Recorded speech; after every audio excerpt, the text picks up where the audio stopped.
Hello, and welcome to the Fish Nerds, the show about fish, fishing, and eating fish. I'm Clay Groves, Chief Executive Fish Nerd, Licensed Fishing Guide, your friend, and it is the 14th day of NAPOD POMO National Podcast Posting Month, and I almost didn't get a show out today. I barely made it. This is going to be a fast one because I just don't have time. It's almost bedtime, and I still haven't done a show yet. But luckily, we have friends. And today our friend is Doug.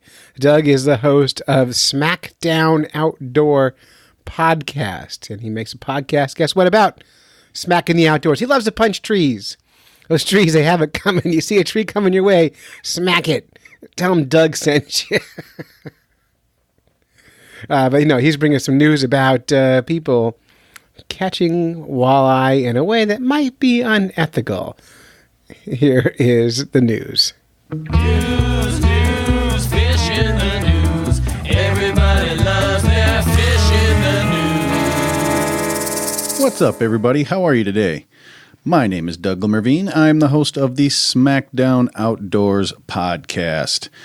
And I have I've been trying to really come up with a good name for this bit of news, but I think disappointing would probably be a pretty good word for it. Let me read it for you. John Lind Essie of Ely, Minnesota likes walleyes. Word is he fishes for them nearly every day on Shagawa Lake in his hometown. But Essie, 83 years old, kept a few too many walleyes this summer. 62, too many to be exact, and has paid $1,860 in restitution and a $50 fine in state court for his crime for the, quote, gross over limit of state fish or game. Minnesota Conservation Officer Anthony Bremmel made the bust August 13th after a tip on a big pile of discarded fish carcasses found in the woods. Bremmel eventually caught Essie dumping more fish carcasses on the site. That's right, more of them. Then found 74 walleyes in Essie's freezer, 62 over the over the state possession limit of 12 for he and his wife. On October 9th, State District Court Judge Michelle Anderson in Virginia, Minnesota, imposed the fines and restitution on Essie, but offered him a stay of adjudication on the conviction, meaning the charges would be erased if he stays out of similar trouble. He won't get his money back, however. We paid the fine and the restitution, and we thought everything was over, Essie told the News Tribune last week. The problem is that we had a lot of company over the summer and everybody caught fish, and my wife and I just lost track of how many fish people took home with them and how many fish we still had in the freezer. We weren't stockpiling fish. It was an honest mistake.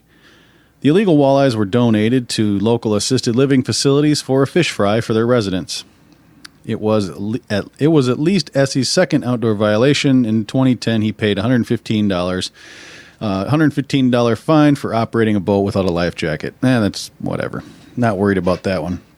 Now, I don't know about you, but if you keep fish to eat fish, you typically know how many fish you still have in your freezer. Now, I know not all states that are going to hear this have possession limits, but Minnesota, if you have fish, you catch fish, you catch your daily limit, which is six walleyes.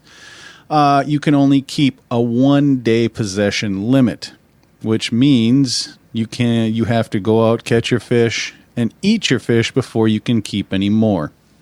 Now, I don't believe that he didn't know how many fish he had in the freezer. Did he know exactly how many? Probably not. But I guarantee you that he knew he had way more than his daily possession limit.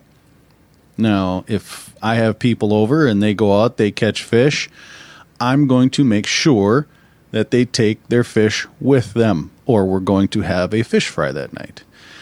I have a feeling that he was given the very lenient fine and restitution and all that stuff because of his age. Now, 83 years old, yes, you've been around a long time. That also means you've known the rules a long time. A long time.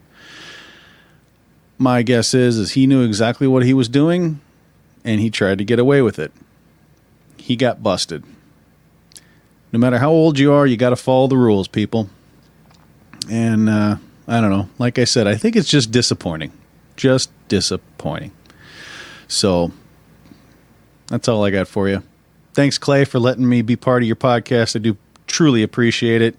Check out my podcast, the Smackdown Outdoors podcast, on Facebook, Instagram, YouTube, and wherever pretty much wherever podcasts are available.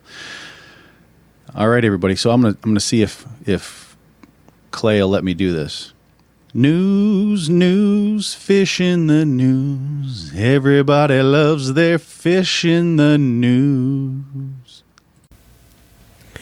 All right. Hey, thanks for that story. And this is one of those kind of funny things to me is like, if you got a daily limit of 5 fish, why can't you catch 5 fish a day forever and put them in the freezer?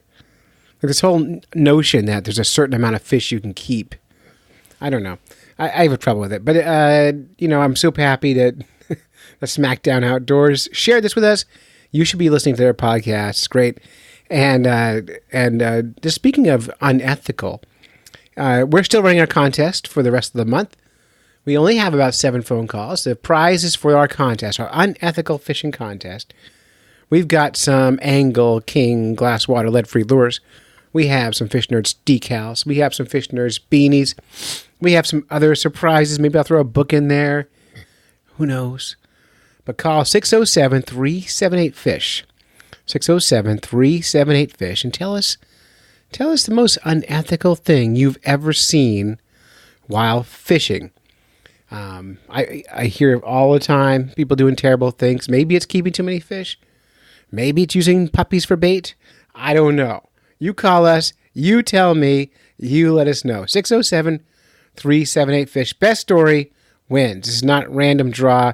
I'm going for fun or interesting or usually mostly true. Whatever it is.